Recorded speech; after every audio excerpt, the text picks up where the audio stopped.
Hello, everybody, and welcome to issue 7, I believe, of the Retails podcast with myself, Ian, Scott, and Toby. How are you doing, Toby?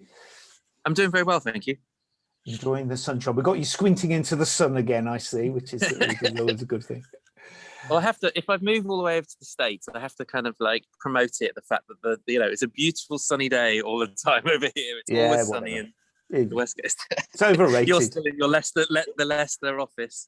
Yes, I mean, we've had some nice weather the last few days. It's gone a bit cloudy today, but such is life. Such is life. Anyway, we're going to be looking at social media today, and we have Polly Barnfield who'll be joining us from Maybe, who analyse social media from a retail perspective.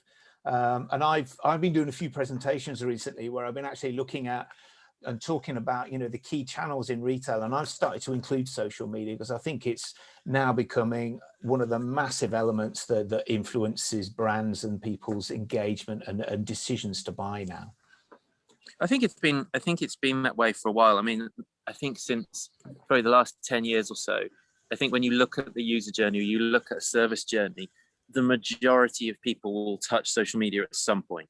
If they're making either like in the kind of discovery phase of being influenced by brands on social media or influencers, or even people who are looking to, looking for furniture, people are starting to browse on Pinterest and browsing on Instagram. And it's interesting when you talk to like my kids and the sort of Gen Z generation, when you mention a brand, whether it's a fashion brand or something, the first place they go to is Instagram. They don't Google it and find it. They go to Instagram and look at the aesthetic across their feed and then might dig into it. So I think it is very much part of the shopping journey these days. And I think even the physical spaces, often that there's a lot of instant drops and other things that are connecting physical spaces with social, because it's just so much easier to use rather than a kind of .com warehouse, if you like. I agree. I mean, when I was in Shanghai, there was a beauty store. It might have been the Mac store, and they were just having their social media feed as content on a screen, which was quite interesting. They were just seeing it as an integral part of the brand and the experience. And I did find some research a couple of years ago. I think it's like 73% of health and beauty shopper journeys start on YouTube or Instagram. And it's no surprise we've seen the commercialization there. Of those channels, and TikTok. Hearing about Walmart investing heavily in TikTok, because wherever there's a big audience like that, you'll commercialize it, so you can start that journey browsing on social media and end it there as well without going anywhere else. So and places like Instagram have really invested heavily into the infrastructure to do the purchase. I mean, Instagram is built on top of the whole Facebook, the Facebook network. And so because of the way that they can use the infrastructure, there is so much being built into the shopping cart, into the whole shopping experience within Instagram. So you just never need to leave Instagram. And it's really helped a lot of the DTC small brands, whether it's kind of luggage through to CBD, like the ways that you can actually purchase things over Instagram with just a kind of a small purchase, less than $50 is just so easy these days. That it is becoming, the journey rather than supporting the journey in some ways. Exactly. Well, let's let Polly into the call then. We can have a chat and find out from a real expert about the influence of social media.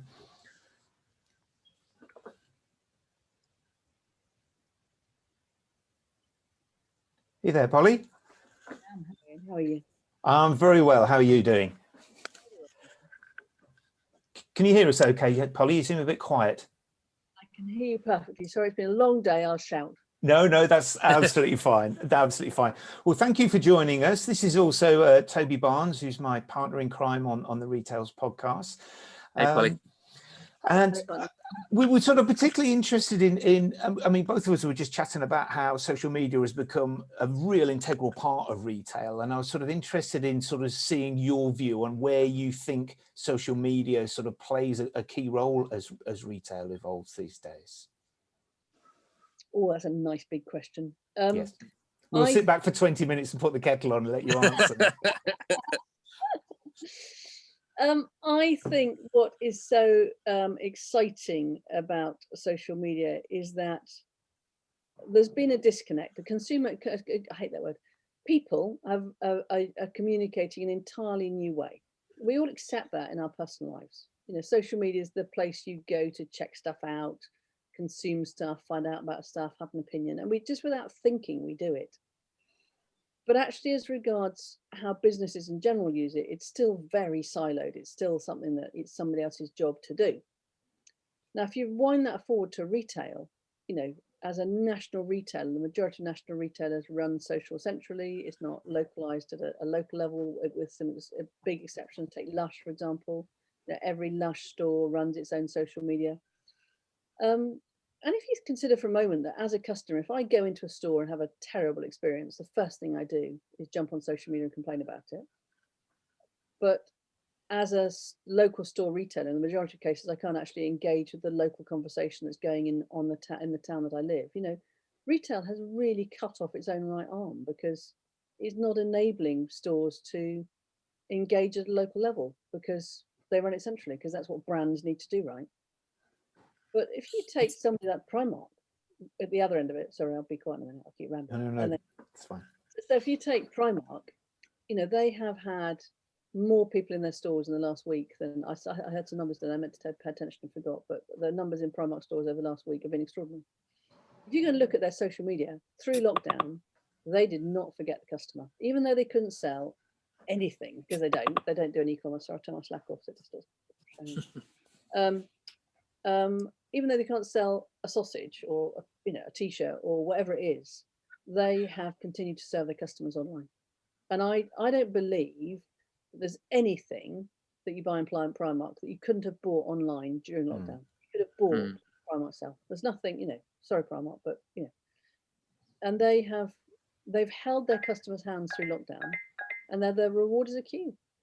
And I think there you have the answer. Social media is not a digital sales channel. It's a way to talk to your customers. So if you match retailer performance with social media engagement, I think you should find a very interesting match against financial performance to their ability to hold. I think the Primark one's interesting because I think that they do, everyone's looking at them as somebody who doesn't have an e-commerce capability. And I think if they did, I often think that if they did have that commerce capability, they could actually have done so much better. And I think that the fact that, yes, they have the queues now, but I think even if they turn that social media off, I think they'd still have the queues. People are desperate to, they have such a brand attachment to Primark. I think as soon as their doors came open, people think they're going to go and grab a bargain. Do you think that they could have been more successful if they had turned on that commerce ability through social? I don't know, if I'm honest, because I think their price point is so low that could the returns kill them?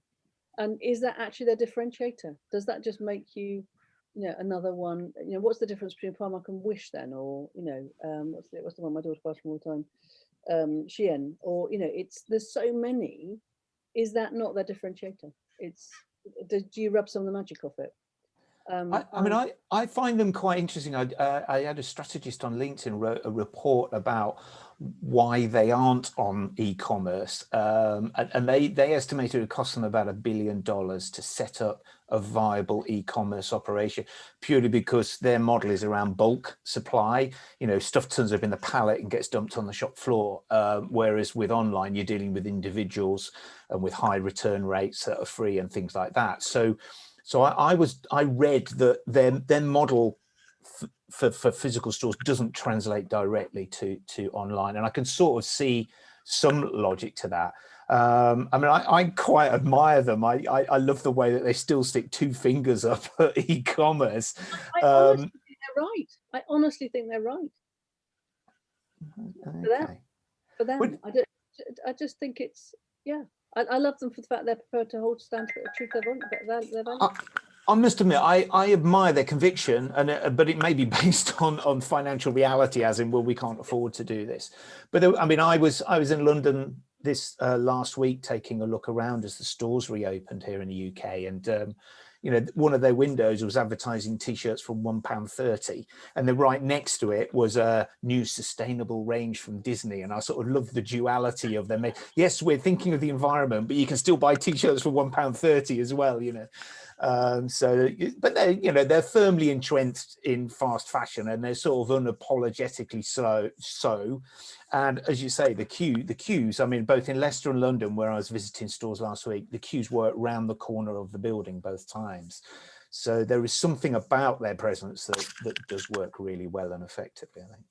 But when you crunch the data and you look at their performance compared to an ASOS or a Boohoo, they're on a par with that level of digital engagement compared to most other high street retailers that don't get anything like where the pure plays are. So they really do. We crunch the data for Retail Week once a month, and it's absolutely transparent that there are very few high street retailers that smash it out of the park as well as they do on social. Yeah. They very comment. They we write stories about them, and every time they respond to you, have a chat with you. Doesn't matter who they are. They serve people digitally, even though they're not buying a product from them physically. What are they doing on? Sorry, Polly, to interrupt. What are Primark doing on social? So during lockdown, they didn't try and sell anything. They just said they talked about how to celebrate a birthday alone.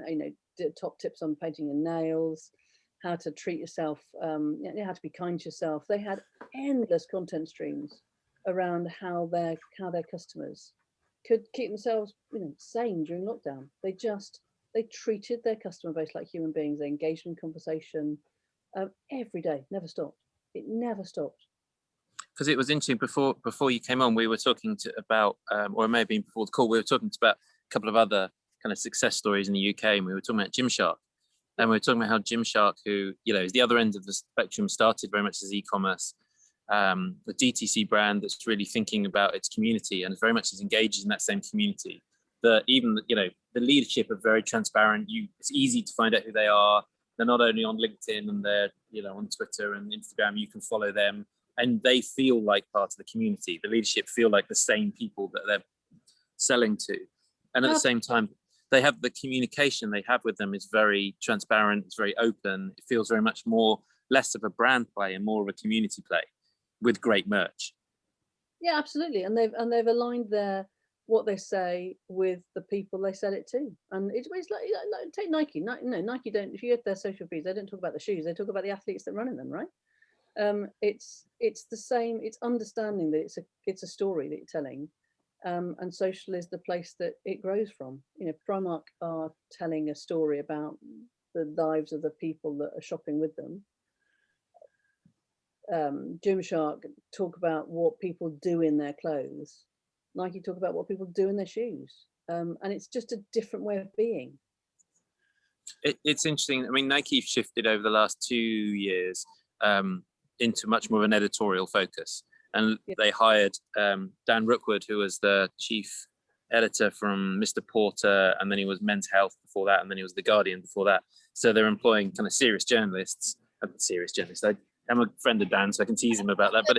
But they're employing good, really, really, really fucking good writers. I'll leave it there. But also that a lot of the content teams are really shifting into these pillars of editorial content. And there still is the kind of behind the design, especially in the sneakers app and the sneakers focus for those high heat, the kind of understanding why what's the dunks made of this month, whereas something else.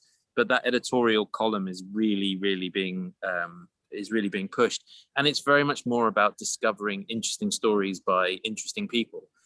It's much more of democratized now from the LeBrons and the KDs, and much more to finding about.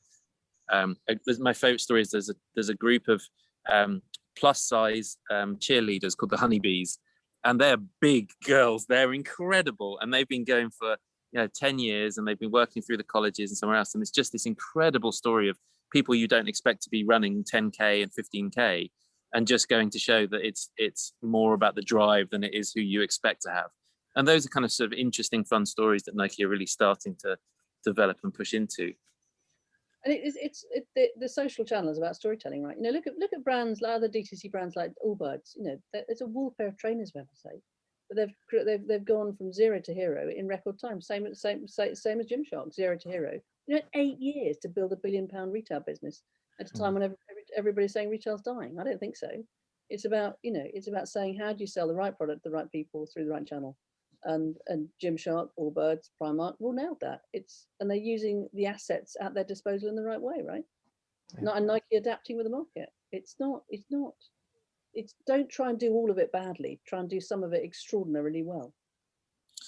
It's interesting. I think one of the things I've noticed a lot is, rather than having kind of very strict static frameworks of how you run the business, to think of dynamic, what we used to call dynamic flywheels. So thinking about, and Disney were the first people to do this, is they're thinking about a flywheel that said, we're going to focus on content. Content will drive to activity, which was the parks and so on. Activity will drive to commerce, which is obviously the stores, and then that will actually then influence back to what's happening in the community, which will go back to content. Nike's done the same thing, in that the activity apps will drive the stories, and the stories will drive the product, and so on and so forth. And you see that much more of a, you look at some of the more community-driven teams that have started, honestly, influencers on TikTok or YouTubers, people like FaZe Clan, who are now $1 billion community business. No one really knows what it is they sell. It's just merch. But I spend time on YouTube, that each of them are $1 billion YouTubers that connect up to buying a t-shirt that then do something else. And so they've got this huge business, and it's about engagement and community versus, look, we've got this product and we're going to shift it to you. And so, like you say, it's about understanding that community and how do you play a part in it, which is kind of why I was interested in what Primark are doing. Is like they've understood that there is a subset of an audience that no one else is talking to. They're, thought of as not important or not cool enough, and Primark have seen that audience and really understand how to communicate with them. Yeah, absolutely. If you go and choose through their data, which is anybody can do on the Maven platform, it's there for people to go and do that. But you can see that Primark, for example, their customers didn't stop talking about them through lockdown. It's not, they don't have influencers, they have their customers who are their influencers, and they just don't stop talking about Primark. And that's social gold, right? And it's because they're feeding them. It's all about engagement is the key word you use. That's the currency that should be on every retailer's P&L. Because if you're not engaging your audience, you will not be selling to your audience, or it's really expensive to sell to your audience, and then the numbers don't work. Yeah, I agree. We can't do this podcast this week without referring to caterpillars. I was because while Toby is a Brit, he's out on the west coast of America, and he vaguely heard one comedian talking about Colin and Cuthbert and wondering what the hell was going on. And I know a little bit, and I followed it with some amusement. But I'd love to get your take on the story of Marks and Spencer's suing Aldi over a caterpillar cake, because it's just gone berserk on social media, hasn't it? At the risk of getting sued, I'd say grow up. But sorry. Well, I just posted on LinkedIn myself going, there are two issues here. One is the legal case about ripping off a product. And let's face it, this isn't the first time Aldi have produced a product that looks an awful lot like someone else's. And the second one is how Aldi have responded on social media. They're not connected as far as I'm concerned, because Aldi have won social media hands down. But if they lose this legal case, it's a precedent that could open the floodgates to millions of brands suing them for ripping off. But I wanted to focus on the social media because, it's been interesting to see how Aldi responded to the lawsuit, really. Well, I think it just goes to show that the weight of customer of what I call the man in the street opinion is that's the court, right? Whatever the courts do now, M&S have lost. Yeah. If the court finds that Aldi are wrong, well, actually, if you do the sums, they've already had their value. The fine will never ever cost as much as what the media would have cost them to buy, will it? Right? Yeah. So. Does it matter? Aldi have won. Yeah. I mean, it is interesting because I think Marks and Spencer have just posted what I thought was quite a weak response, going, our social media team is a picture of a dog in a room with the room burning down as it stares at a caterpillar cake, and it sort of, I found that quite interesting because it felt like they were trying to play Aldi at their own game, whereas the wit and speed in which Aldi were responding, was, like you say, it's probably a couple of millennials sat in their social media team just being quick off the ball, but it reflects on the whole business, doesn't it?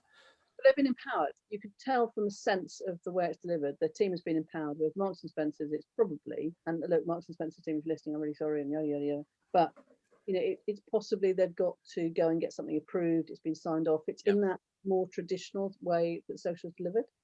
Whereas Aldi have got that, they're down with the kids. It's just, you're not, whose side are you going to take? And that's all that really matters with social, isn't it? Whose side are you going to take? And if you're on the right side, it's like the Heinz, the fantastic post, the post that Heinz did with the baked beans, and they had every brand get involved. You've got to enter. We're all entertainers now.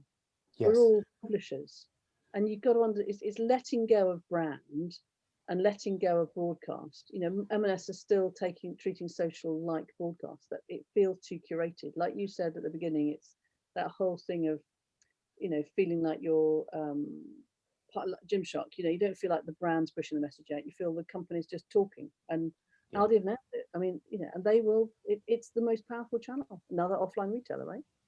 Yeah. How does it?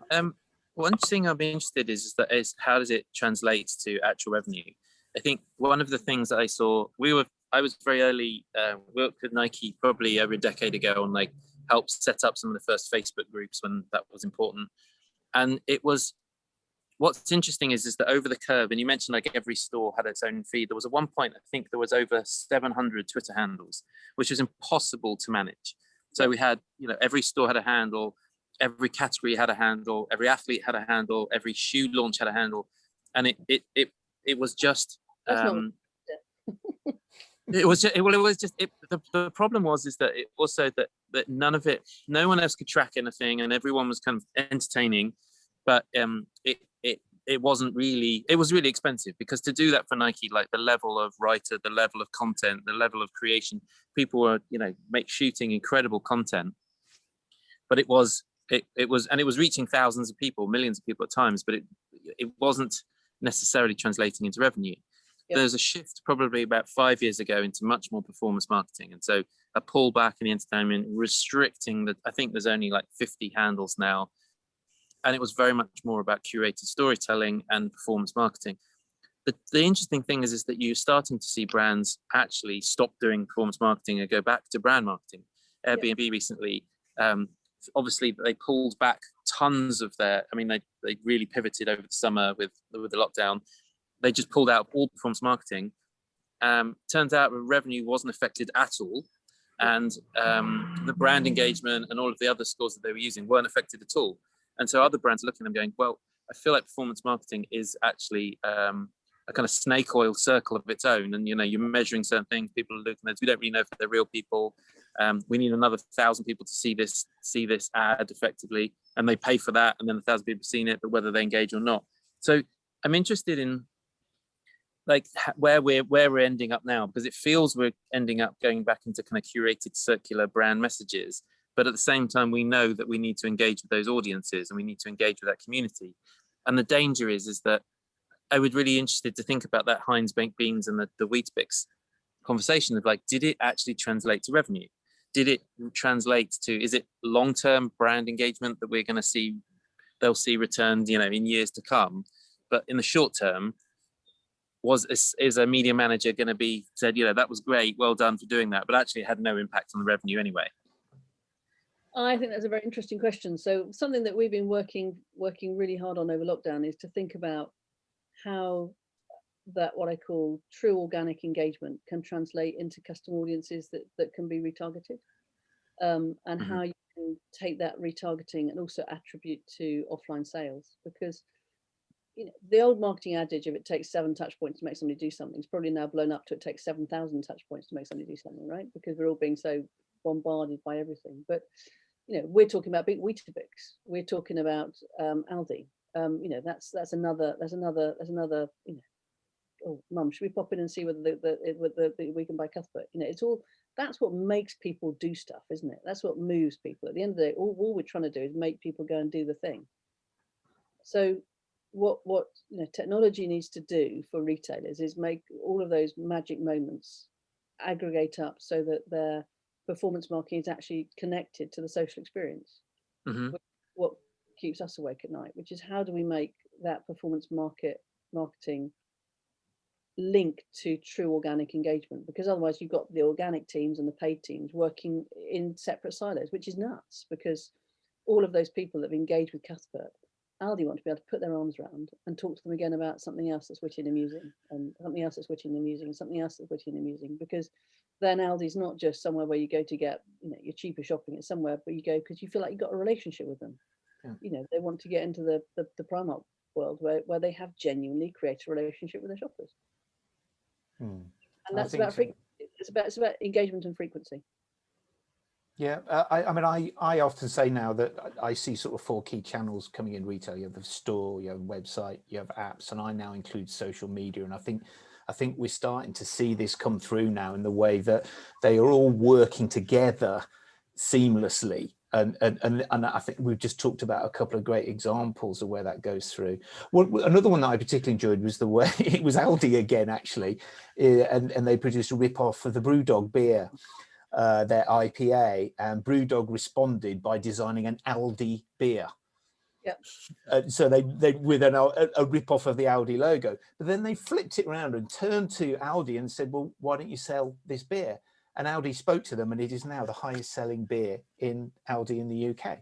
So I love how you can flip this around. So it actually benefited both parties, and they were able to work together for a 1 + 1 = 3. And it all came through the social media again.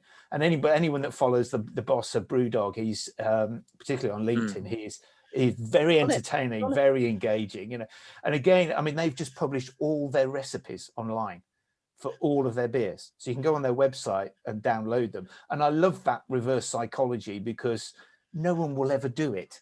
You know, I've had countless conversations with bosses over the years when I go, I want to post this on LinkedIn. Oh, you can't, it's the crown jewels, we'll give it away. And I went, no, you just get it out there. You will gain more from expressing and explaining and showing than by hiding it from people, because 99% of your competitors will do nothing with it.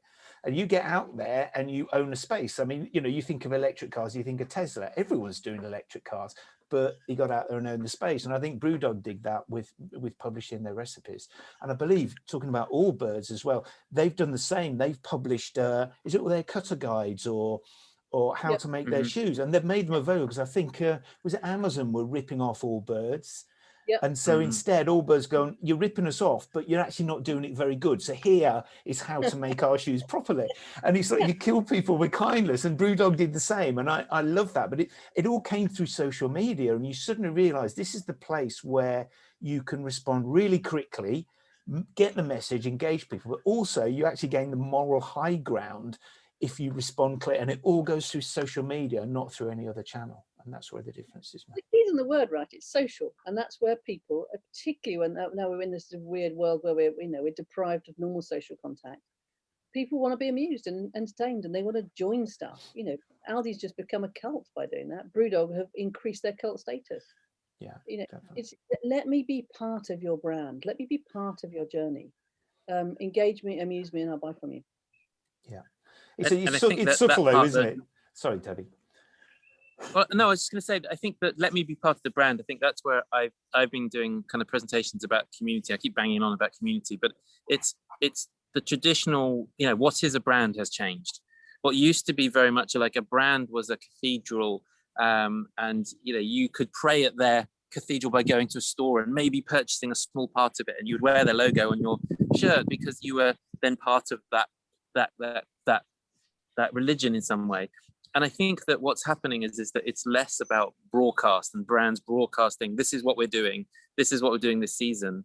And because of the instantness of social and the desire to be engaged more and more and more, I think that what a brand is becoming more of a community manager.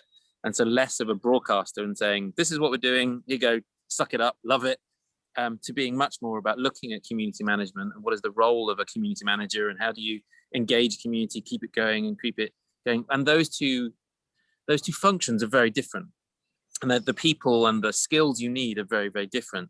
So I think we're just seeing that the successes we're having now are those brands that have shifted who they are. And you can do that really well as a small DTC brand, but you can also do that as an Aldi and as a Nike as well. If you give enough autonomy to enough people, you train enough people to understand what the brand is, you remove the hierarchical structures about who can do what. I think that is the future of brand. Absolutely agree, Toby. You've got to invite the customer in order to do that. You've got to empower your team, right? Because if you can't, the customer can't be part of the experience if your team aren't. So it's and you can spot it a mile off. You know, you need to go and look at somebody's feeds to know, are they or aren't they? It's, you know, it's a real it's Yeah. We've seen with people like Marks and Spencers, though, at the moment, bless them. I don't want to keep highlighting this, but it's the current situation. But you know, a lot of it's like a mindset and that flexibility and really understanding how social works. And some brands don't quite get it, you know, and as Toby said, it was, you know, it's probably decision by committee and there's a process. Whereas you see those quick brands, it's not only the clever people typing the message, but it's the system that gives them the freedom and scope to do that are responding. And you know, I wouldn't have perceived Aldi as being one of those hit responsive brands, but it's not so much Aldi, it's the individuals within Aldi that have been empowered and have the ability to respond one-on-one. And that's, yeah, again, but if you dig through Aldi's social media data, it's transparent. You can see that they're just nailing it, absolutely nailing it. And I mean, I'd give an example this week. So sticking to beer, Tesco's did a post this week about when the pub's open, saying don't come buy your booze from us, go and buy it from the pub. And it was good, but sorry Tesco's if you're listening, it was too every little helps, if that makes any sense. Yeah, it was good, and I think the opportunity actually out there, what the opportunity missed would have been to have pre-armed every local pub to jump on that post and say, come and drink the beer in my garden. So yeah. So a lot of these brand posts are, you know, the big brands are jumping on. But what would have been amazing with that Tesco's post, if every pub in the country had been tuned to pipe in and go, big arms open, come and look at my picture. And so it was a good idea, but hadn't quite thought that community management piece through that next little step, if that makes any sense. You know, yes. I don't believe things don't happen by magic. You know, there is no silver bullet out there. Even, you know, the Cuthbert thing will have taken planning. They'll have thought about it. It's just, it doesn't look thought about. Does that make sense? Yes, I know what you mean. The Tesco one, it was a nice gesture, and there was a lot of positive reaction on social media because of it. But I must admit, the cynic in me looked at it going, that's sort of what I'd expect one of the big brands to do now. And it's unfair because it was a good thing that they said. But, you know, it wasn't cynical, but it wasn't that impulsive, spontaneous, quick wit. It was yeah, I was half expecting one of the supermarkets might do something like that. If they'd have, you know, somebody in the team had said, right, let's get 100 or 200 local pubs to jump on and say what they've got, you'd have started a bonfire really quickly. It wouldn't have taken a lot of thought to lift it to an entirely new level. And it's, yeah, you know, nothing ever quite happens by magic. It's all about planning, right?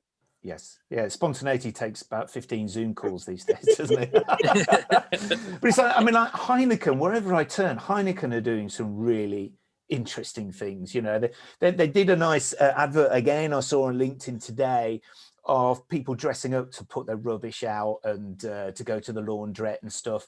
And it was just that, you know, there's a sense of things maybe changing soon, but it captured a moment.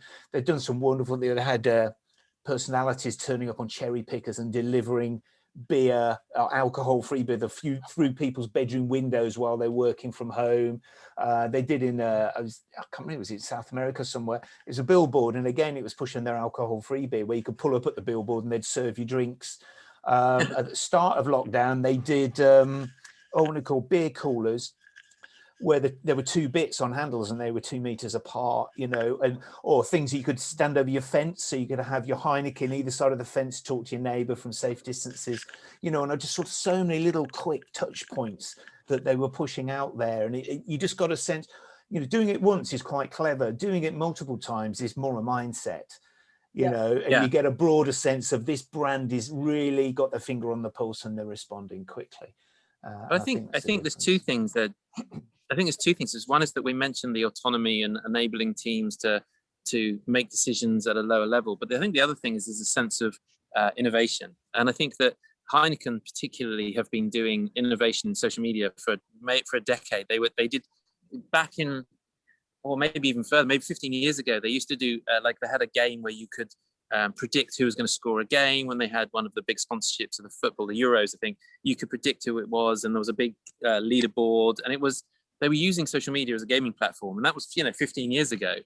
But I think I know they created a environment of innovation. So they always, what is the next thing we're doing? What is the next thing we're doing? And I think that creating that air of innovation, always going to be the first to do something, enables them to, like you say, not just do one hit, but then another and another and another.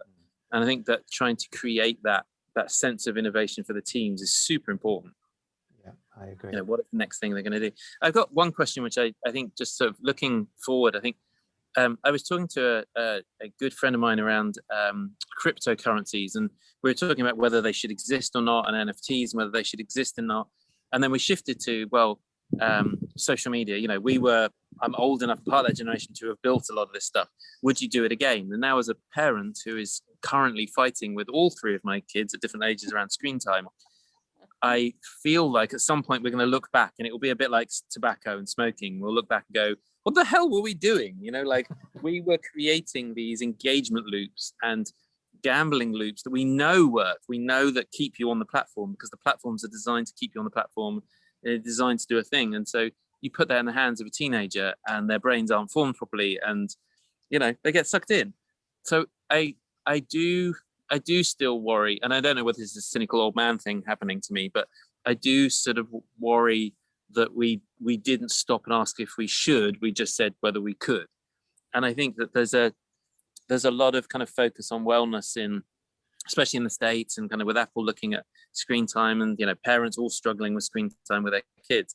You know, is there a time that we actually scale back social media? Is there ways of putting it back in the bottle anymore, or are we just fucked and we just need to manage it? I don't know. What do you think, Polly? I think there's good and there's bad, isn't there? I think, you know, what would we all have done during lockdown if it didn't exist? I think it'd been quite a lonely place. So it's got to learn as a race. You know, communication is what defines us as a race of people. That's what sounds us apart. Do you honestly think that being told what to buy and what to do is better than being able to talk about it? So I think it's, you know, with the challenge is that in 15 years we've gone from not having it to it being, you know, totally pervasive. I think we'll all start to learn to self-regulate to a degree, and it is, you know, I've got a 13-year-old, drives me insane. But you know, if there wasn't that was driving me insane, it'd be something else, wouldn't it? That's just the nature of a teenager, right? So, also, it's our generational, you know, prerequisite to complain about our kids because we don't understand what they're doing. Yeah, you know, if it wasn't, it'd be something else. I mean, my mum is in her 80s now, and, you know, she was saying how her mum hated her going to Ronnie Scott's jazz club because it was inappropriate, you know. And I realized the baton gets handed over with every generation. I listen to my kids playing music in the back of my car, and I just don't understand it. But then I realized I shouldn't.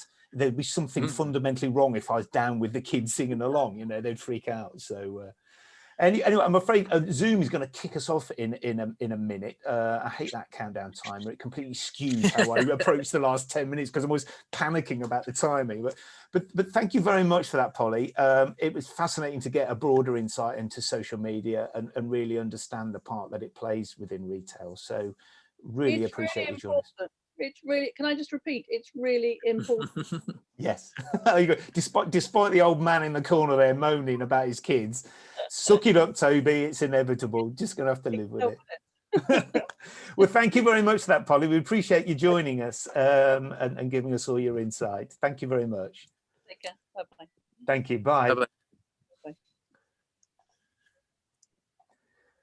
Cool. So that was interesting. So yeah, we now know that you're fighting the inevitable tide of social media as it comes in. Now. I think, to be clear, it's not something I think we should stop. I think, you know, as someone who's always been seen kind of as a futurist and as a, you know, using technology to do whatever we can, I think it is inevitable. I think it's just, there's got to be times, especially when you start looking at these NFTs where you are businesses are creating fake demand for things that don't need to exist.